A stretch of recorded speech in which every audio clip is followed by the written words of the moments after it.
everybody, how are we all doing? Welcome to my Thursday Live. I'm in a different location today. I'm actually running my mastermind here today. So everybody's gone off to lunch, and then so sorry that we're running a little bit late today to do this. But if you are managing to get on live, please do put a hey in the comment, say hello. I'll wait just a second because like I said, I am a little bit late. So say hey if you are here live.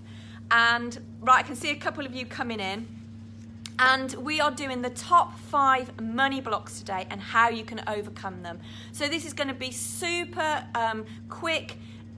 You'll get some tips to go away with today to actually really work on this stuff today. So hey Lisa, nice to see you.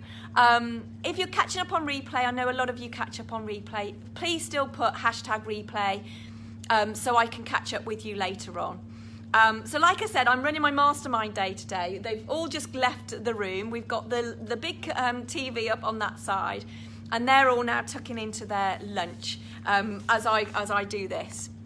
I'm not surprised if they weren't going to come in and kind of poke their head in. So, but they're not. So okay, first of all, what are money blocks? What are them? What are they? And the reason why I've picked this subject today is your money mindset is your thoughts, your beliefs, what you actually think about money, what actually comes up for you. It's your current thinking about it. And your money blocks are those that actually get in the way of you achieving your goals. So your thoughts, your beliefs around money that actually stops you achieving it. And I see these money blocks come up all the time. I've got a list here, I've got my paper of about 10 money blocks on there that come up all the time. Now, as you know, you probably know that I'm actually running my 4-day free training next week from Stuck to Unstoppable. It starts on Monday. And for me, money mindset underpins everything. One of the biggest things that I see in people that stops them doing what they want to do is due to their money mindset, and it's the blocks that they have around money. So let me know. I'm literally just going to do these are kind of the common money blocks that we have. So let me know what you associate with the most, and then I'm going to narrow it down to the top 5 with how you can overcome it today. So please feel free to jump in if you've got any thoughts, if any of these resonate with you. So common money blocks are things like you spend money as quickly as it comes in, that you think making money is hard. And that's a big one for me, and I'll talk to you about that one in a moment. That has been a big one for me, and it's one that still comes up. Again, me writing my challenge my challenge next week is already written. I've run it several times. In fact, I'm probably running it for the 10th time, I think now. And it's all done, but I'm still tweaking it because, I can't make it easy on myself by just letting it run. So that was always a big one for me. Making money is, that we've got to kind of work harder, if you like, to get the money that we want. Maybe money goes out quicker than it comes in for you. Maybe you undercharge and under-earn. I don't know whether you saw the Mel Robbins video that was sort of circulating around at the moment. I mean, I love Mel Robbins anyway, but she was talking about when she did a speaking, when she was on the stage, when she was first sort of doing it. And actually, she admits that she still undercharges now. But actually, she delivered this speech, and the organizer came up to her afterwards to say, that was absolutely fantastic. We loved it, but we nearly didn't book you. And the reason why they weren't going to book her was because they said, you were just too cheap. We just couldn't believe that you would be able to deliver what you said you would because we thought you were too cheap. So how many of you kind of at the moment are delivering this, this expert stuff, but are really, really cheap? What this organizer also said to Mel was that actually the 3 other people on the stage, we paid 4 times the amount of you, and you were far better. So they told her that, came from the heart type of thing. Yep, absolutely. Claire, it's that we're giving this expert value and we're not charging what we're worth. So if you get a chance to watch Mal's video, it was brilliant. It was really brilliant, actually. What about if you avoid looking at your finances? You bury your head in the sand. Maybe you believe that you don't deserve money in abundance. Yeah, it is absolutely crazy, Geeta, isn't it? It is completely crazy, but that's exactly, when she was telling us, it was like, that's what she was doing, and she still does it now. She still struggles with it. Maybe you struggle to receive money easily, so you're good at giving, but not so good at receiving. Or maybe you just think that money isn't really that important, and you try and justify that you're not really into it for the money. And as a coach, that's kind of also one that, again, with me, because I kind of go, but I want to help people, and that actually I think making money is bad, and particularly certain areas of coaching, you just think, actually, no, I'm doing it for the love of the job. I'm doing it because I'm passionate about helping people. But the point is, if you're in business, you've got to make money as well. So if you think that making money is bad, and so you kind of, you talk about it in that whole, almost feeling guilty for saying I'm a 6-figure business owner and that I'm making money out of helping people. It's almost that whole thing that we try and play it down. And we don't want to do that. So that's another big one. What about if you're saving for a rainy day? Great that if you've got a pot of savings that you can use, but not if you're then keeping it for, because you're fearing that it may run out. It's going to run out for you, that money's going to run out. So Claire, you love making money and you're passionate about helping people, but your ideal clients don't have a lot of it, so it's hard pricing your services. That's a money block in itself, actually, Claire, so come along on to my training next week, because we do a lot of deep work on your money mindset. Oh, I need to move around. The lights have all just gone out. Bear with me. There you go. It's got a sensor in here and the lights are all going out. Whether you have an excessively giving mindset is another one. Or even just the cues from your environment that that's around you. It's a money block in itself. So yeah, come along on next week, and we'll work on that one. So the other one is cues from your environment. So whether you're just sort of tossing money, you've got some coins and you just sort of leave them on the counter or whatever. Again, that is you're just treating money with disrespect, kind of thing. Money is energy. Money is energy. It's neither good or bad. It's just what the meaning that we attach to it.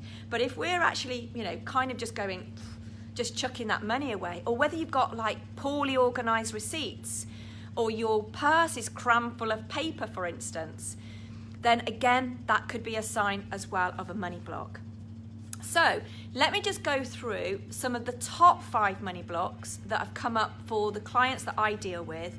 And you just see which ones are for you and what you can do to overcome that.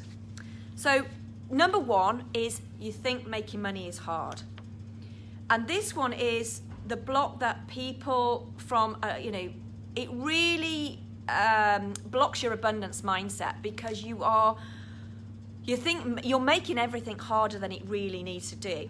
And again, like I said, this was one that I still work on, because it was drilled into me from a very young age that you've got to work hard to get the rewards that you want. That when I was being brought up, we had a great upbringing, but we never had an abundance of things, and it was always be grateful for what you've got, and actually if you want more, you've got to work really, really hard for it. So this stuff has been conditioned into us from society. It's that whole that if you work hard, you will get the just rewards for doing that. But if that was the case, then all the nurses, all of the teachers would be millionaires right now, if it really was true. It is just that we've been conditioned so much to think that working really hard for our money that sometimes we don't even see that there is an easier way. So even if money was falling out of the sky, we really wouldn't actually, we'd still make it harder to go and get it because that's how we've been programmed. So, this one again, it's the way that we can actually get over that is to, you've got to drop your expectations. Drop your own expectations on it. I have little post-it notes around my desk which say, making money is easy, and I work less and I earn more. They're some of my little affirmations that I have around them. So lower your expectations, that actually visualize your goals without the need to be struggling to go and get them. So that's how we overcome that one. I want you to lower your expectations on that you really don't need to work hard. So make it easy on yourself. So what if it was easy? Just ask yourself, what if it was easy? Number 2 is believing that you don't deserve money. So if you grew up believing that abundance was something for other people, hey Nikki in the restaurant. So if you grew up believing that abundance was something that happened to other people, you might think that you're not good enough to be rich. So I want you to remove the idea right now that only certain people are deserving of success. Anyone and everyone can be successful. And actually a mind full of doubts, I call it the dream killer, that will not harness the energy that will, that you need for having a wealthy life. So in order to attract and what you want, you've got to let go of the doubt. Number 3 here is that you think money is dirty. That, this is where you avoid looking at your finances. This is where, you bury your head in the sand. Now, money is naturally really powerful anyway. And it can bring up a lot of feelings, lots of overwhelm. It scares you, it causes anxiety. But again what we can't do is just ignore our money because of it. Hey Marie in the restaurant as well, they're all sneaking in now, aren't they? They're eating their lunch. Again though, money itself is just energy. It's just energy, and it literally responds to the energy you put towards it. So if you try avoiding money as much as possible, then guess what it's going to do? It's going to avoid coming to you too, because it's like a boomerang. It's like a boomerang. It really is. The next one, number 4, is the language that you use and your relationship with money. So what are you saying about money to yourself and to other people? Are you saying, I'm broke, I'm bad with money, I can't afford it?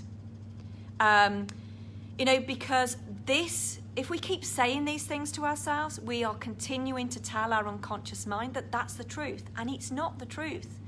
It's just the stories that you're telling yourself.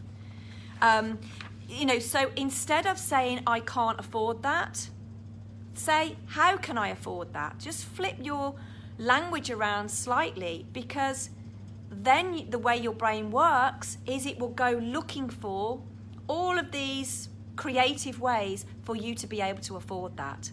So have a go at that one. And the other thing is your relationship with money.